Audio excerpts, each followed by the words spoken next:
गौरव, जिस तरह से हम यहाँ पर जैसे माउंटेन वॉरफेयर की बात उन्होंने की, हिंदुस्तान का कोई सानी नहीं है। चाइना इस बात को मान रहा है, लेकिन एक चीज जो उन्होंने मीडिया के बारे में कही, ग्लोबल टाइम्स की तरफ से जिस तरह से चाइना की लड़ाई लड़ने की कोशिश हो रही है, हास्यास्पद है अपने आप में। अब तो हमारे सू सॉरी पर उसे प्रॉब्लम हो गई। और यही दिखाता है कि चीन इस समय कितना डरा हुआ है। चीन भारत के एक रवैये को 1962 से देखता आ रहा है, 1967 और सुंदरोंगचू 1986 को छोड़कर। भारत का रवैया उसे हमेशा यह लगता है कि वो बढ़ता जाएगा और भारत उसे बढ़ने देगा। ये निर्णय सेना का नहीं, एक तरह से सरकार का होता है कि किस तरह से हमको रिस्पॉन्ड करना है। और यहां सरकार ने बहुत क्लियरली आर्मी को बोला है, हम 1 इंच जमीन नहीं छोड़ेंगे। तो सेना इस समय डटी हुई है, 1 इंच जमीन नहीं छोड़ेगी। और कुछ चीजें अभी जैसे जनरल साहब जानते हैं, आप जानती है, मैं जानता हूं, जो हम पब्लिक डोमेन में कह नहीं सकते किस तरह से और कहां कहां हमारी सेना तैनात है। चीन क्यों इस समय इतना सक पका रहा है? चीन ने सोचा भी नहीं था कि हम इतना अग्रेसिव डिप्लॉयमेंट कर सकते हैं। अग्रेसिव डिप्लॉयमेंट का मतलब क्या है वो जनरल साहब बता सकते हैं, लेकिन अभी राष्ट्रहित में वो बोलना पब्लिक डोमेन में है या नहीं, वो निर्णय मैं इन पर छोड़ता हूं, आप पर छोड़ता हूं। लेकिन बहुत अग्रेसिवली डिप्लॉयड है हमारी आर्मी और चीन इससे बहुत असुरक्षित है। लेफ्टिनेंट जनरल गुरमीत सिंह, इससे पहले भी आपने एक बड़ा दिलचस्प वाक्या हमें बताया था जब हम बातचीत कर रहे थे। मैं चाहूंगी कि वो वाली चीज अगर आप हमारे साथ शेयर करें कि जब ऐसे इलाकों में डिप्लॉयमेंट होता है तो चीनी जवान जो है वो अपने जनरल से क्या पूछता है और आपके जवान आपसे क्या पूछते हैं? श्वेता जी, मैं 2012 में एक डेलीगेशन को लीड किया था शंघाई, बीजिंग और उरुमची में। तो बीजिंग में एक मेजर जनरल जो चाइना के थे, उन्होंने मेरे को सवाल किया। उन्होंने कहा कि आपके जवान जब हाई एल्टीट्यूड में जाते हैं, माउंटेन में जाते हैं, तो आपसे क्या मांगते हैं? तो मेरे को ये सवाल बहुत अटपटा सा लगा। तो मैंने उनको बोला कि आप अपना सवाल थोड़ा स्पष्ट रूप से पूछे।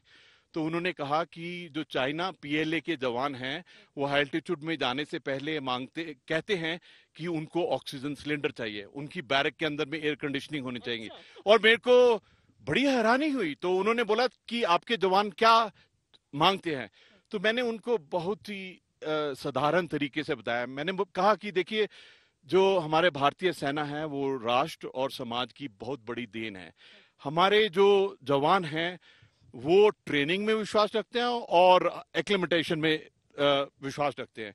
हमारे लिए, मैं उसको एग्जाम्पल दिया, जो वाक्य है ये 2012 का है। मैंने उसको बोला, देखिए 1984 में सियाचिन को हमने पकड़ा, उन हाइट्स को पकड़ा, और आपको मालूम होना चाहिए कि 22,000 फीट, -50 डिग्री का टेम्परेचर, लेकिन डटे हुए हैं आज तक।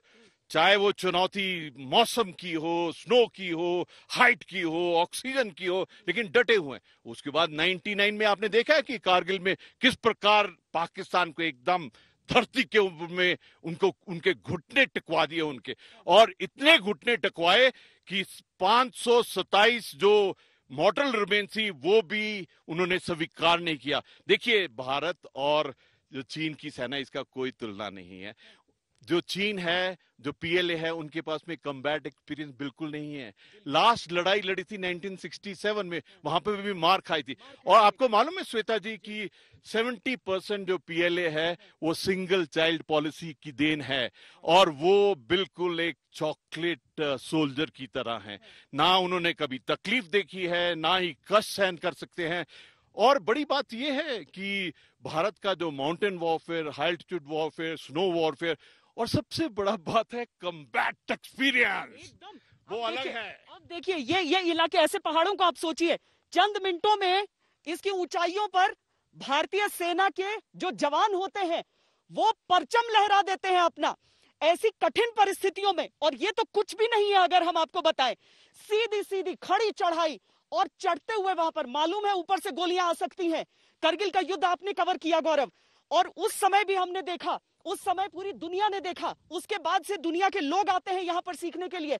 लेकिन हम आपको एक बार फिर बताएं, रक्षा मंत्री कुछ देर ही में संसद में लाइन ऑफ एक्चुअल कंट्रोल की असली स्थिति के बारे में बताएंगे। सियासत एक तरफ है, लेकिन जहां तक हमारी सेना का सवाल है, मिट्टी जैसी भी हो, अगर हमारी माता, हमारी भूमि है, भारत माता का 1 मिलीमीटर, इंच तो बहुत दूर की बात है, नाखून भर जमीन कोई दुश्मन उसकी तरफ आंख नहीं उठा सकता। ये प्रण है भारतीय सेना का। और ये डिप्लॉयमेंट मैंने देखा है, मैंने दौलत बेग ओल्डी से लेकर डुरबुक से लेकर पेंगोंगसो में हमारी सेना का डीबीओ पे और कोई रिपोर्टर आज तक नहीं पहुंच पाया। गौरव सावंत आज तक की ओर से पहली बार वो तस्वीरें लेकर आए थे जी। और हमारी सेना बहुत दृढ़ संकल्प के साथ, हमारी सेना, हमारे टैंक, हमारे तोपखाना वास्तविक नियंत्रण रेखा पर। और 1962 से हमने बहुत सीखा है। वहां पर हमारा तोपखाना क्रेस्टेड हो गया था, हमारा गोला वहां चीन तक नहीं पहुंच सकता था। अब हमने वो उस सब का तोड़ निकाल लिया है और चीन ये जानता है।